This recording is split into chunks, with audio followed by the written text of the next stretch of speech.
ముఖ్యంగానండి 2034 సంవత్సరంలోపు నేను చెప్తున్నటువంటి 4 రాసులలో జన్మించినటువంటి వారికి సుమారుగా ఒక 100,00,00,000 సంపాదించబోతున్నారు. ఇది వినడానికి ఆశ్చర్యకరంగానే ఉండొచ్చు, ఆశ్చర్యపోవచ్చు.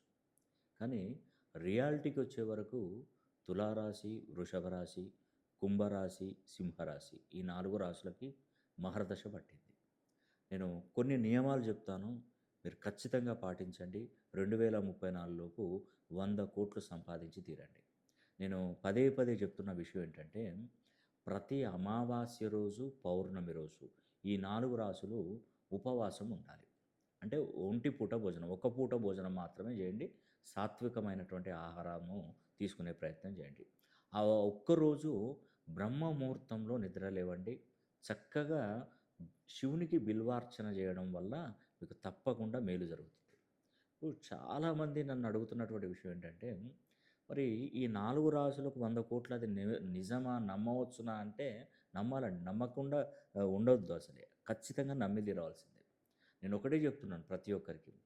న్యూమరాలజీ, యాస్ట్రాలజీ అనేది చాలా గొప్ప సబ్జెక్టు. నేను ఇదివరకు ఇక్కడ చూయించుకున్నాను, అక్కడ చూయించుకున్నాను, వాళ్ళ దగ్గరికి వెళ్ళాను, వీళ్ళ దగ్గరికి వెళ్ళాను అంటే కుదరదు. ఎందుకంటే ఒక వంట సామాగ్రిని మీకిచ్చాను. మీరు ప్రొఫెషనల్‌గా వండితేనే ఆ వంట సామాగ్రిని తీసుకుంటే చాలా అద్భుతంగా వండగలుగుతారు. మీరు ప్రొఫెషనల్ అయ్యుంటే మంచి ఆర్గానిక్ తీసుకొచ్చిన పంటలు పండించినా కూడా ప్రొఫెషనల్ కాని వారికి ఇచ్చారనుకోండి ఏమైతదండి? ఏదో వంటలో ఉప్పు ఎక్కువేయడమో, కారం తక్కువేయడమో ఏదో ఒకటి జరుగుతది.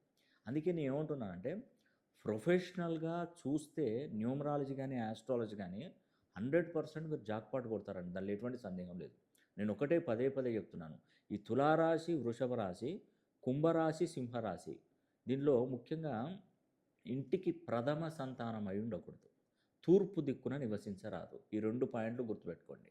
ఇవి మెయిన్‌గా నేను చెప్తున్నటువంటి విషయం ఏందంటే, ఆదివారం అమావాస్య వచ్చినప్పుడు, సోమవారం వచ్చేటువంటి పౌర్ణమి వచ్చినప్పుడు ఖచ్చితంగా శివాలయంలో నిద్ర చేయడం ఈ 4 రాసులకు ఉత్తమమనే నేను చెప్తున్నాను. కాబట్టి నేను చెప్తున్న ప్రతి ఒక్క విషయాన్ని క్షుణ్ణంగా పరిశీలన చేసుకోండి. వీలైతే మీరొక్కసారి నన్ను సంప్రదించండి. మీ పేరులో ఉన్నటువంటి సంఖ్యాబలాన్ని 270 డిగ్రీస్ పైన 360 డిగ్రీల లోపు 2500 ఫ్రీక్వెన్సీలో గనుక మీ పేరు బలాన్ని పెంచుకొని చూడండి. ఖచ్చితంగా మీరు రారాజుల వలె వెలుగొందుతారు.